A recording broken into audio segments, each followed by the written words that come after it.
2, 3 రోజుల నుంచి I have come across several posts on Abhishek Sharma. Duck shake అని, ఓవర్ రేటెడ్ అని ఏదేదో. He scored 560 plus runs with over 200 strike rate.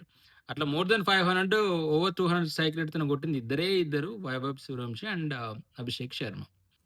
And his world number 1 టీ20 batsman representing India. మరి ఏ లెక్కన డక్ షేక్ ఏ లెక్కన ఓవర్ రేటెడ్ అయితది?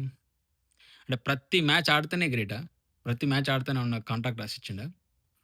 ఒక ప్లేయర్ మోర్ దెన్ 500 స్కోర్ చేసిండు ఒక సీజన్‌లో అంటే he has a very good season అన్నట్టు.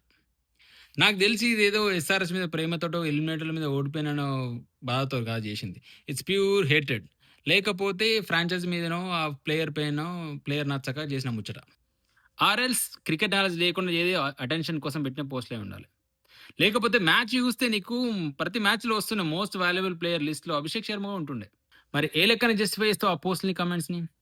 పోనీ నువ్వు ఒక్క మ్యాచ్ గురించి కమెంట్ చేస్తావా? క్రిటిసైజ్ చేస్తావా? That is fine. అది కూడా పెద్ద వరస్ట్ షాట్ ఆడేమి ఔట్ కాలే. షార్ప్ బౌన్సర్ హుక్ షాట్ ఆడడానికి ట్రై చేసిండు. ఔట్ అయిండు. అది కామన్. లేదు నువ్వు ఎంత చెప్పినా నేను ఇంతే అంటావా? ఇంక నీ ఇష్టం.